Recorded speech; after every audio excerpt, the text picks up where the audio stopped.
জার্মানিতে বার্লিনে একটা মসজিদ আছে, ইমামও মহিলা। ইমাম কি? মহিলা। ভাইরা আমার, মেয়েদের জন্য মসজিদে না এসে বাসায় 5 ওয়াক্ত নামাজ পড়া উত্তম, এ ব্যাপারে কোনো দ্বিমত আমাদের মধ্যে নেই। ওয়াবুয়ুতুহুন্না খায়রুল লাহুন্না।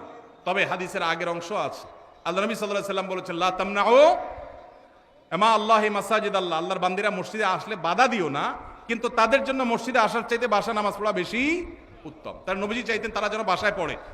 মসজিদে দিনই কোনো প্রোগ্রাম, কোনো বিশেষ কারণে যদি আসে, দিনই এলেম অর্জন করার জন্য আসে, তাহলে ফিতনামুক্ত সেই পরিবেশ থাকলে আসবে, আর না হলে সেটাও বাসা বা অন্য অঙ্গনে হবে। আর পাবলিক প্লেসে যে মসজিদগুলো, শহরের মসজিদগুলো, মহিলারা বাজারে ডাক্তার দেখাইতে বিভিন্ন কারণে আসে, সেগুলো তো অবশ্যই মেয়েদের নামাজের ব্যবস্থা থাকা দরকার।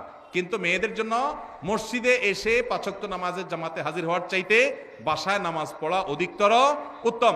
মদিনায় এক মহিলা নবী সাল্লাল্লাহু আলাইহি ওয়াসাল্লামের পেছনে এসে নামাজ পড়ার জন্য, মসজিদে নামাজ 1 রাকাতে 1000 রাকাতের সওয়াব, নবীজিকে যখন বলেছেন, নবীজি বলেছেন, তুমি তোমার বাসায় পড়লে বেশি সওয়াব হবে, কেন কষ্ট করে আসো?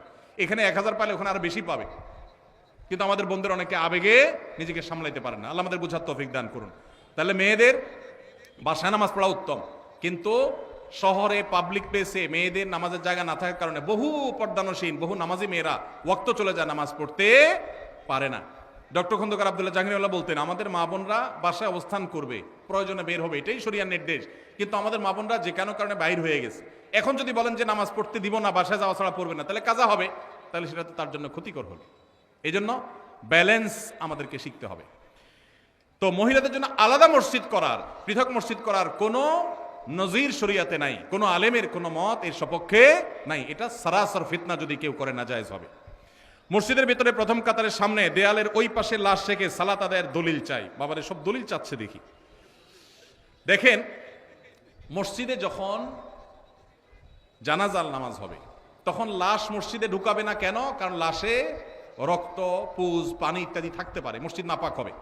সেজন্য মসজিদকে পরিচ্ছন্ন রাখার প্রয়োজনে লাশটাকে পশ্চিম পাশে রেখে তারপর জানাজা পড়া হয়। কিন্তু এটা সুন্নাহ না। সুন্নাহ কোনটা? সুন্নাহ হলো মাঠে জানাজা নামাজ পড়া। এই সুন্নাহ মুর্দা হয়ে গেছে। কোনো কারণ ছাড়া গ্রামের মসজিদে এই কাজটা করা হয়। এই সুন্নাহটা জিন্দা করার জন্য আমাদের উলামাদের কাজ করতে হবে, ভাইদের কাজ করতে হবে। চেষ্টা করা যাবে না ইনশাআল্লাহ? ফরজ নামাজ হয়ে যাবে, বাইরে এসে জানাজা নামাজ পড়বেন। আমি যেখানে জুমা পড়ে আলহামদুলিল্লাহ এভাবে আমি জানাজা নামাজ পড়ি। আমি সারা জীবন যেখানে যে মসজিদে গেছি আমি চেষ্টা করেছি এই সিস্টেমটাকে জিন্দা করার, সুন্নাত জিন্দা করার। আরেকটা সুন্নাত আমাদের জিন্দা করতে হবে, সেটা হলো ঈদের নামাজ মসজিদে পড়া সুন্নাত না মাঠে পড়া সুন্নাত? ঈদের আনন্দই মাটি হয়ে গেছে পোলাপালের এখন মসজিদে মসজিদে ঈদের নামাজ করে। আমি আমার শৈশবের কথা মনে পড়ে, একটা ঈদগাহ ছিল আমাদের পুরো ইউনিয়নে, অনেক দূর থেকে সেখানে যেতাম, যে আনন্দ পেতাম। এখন ঘরে ঘরে মসজিদে মসজিদে ঈদের নামাজ কেন? কারণ কেউ কারোর মানতে চায় না। আরেকজন ঈদগাহে গেলে তো নিজের মাতবরি থাকে না, জন্য সব মসজিদ আলাদাই মাতবরি করতে চায়।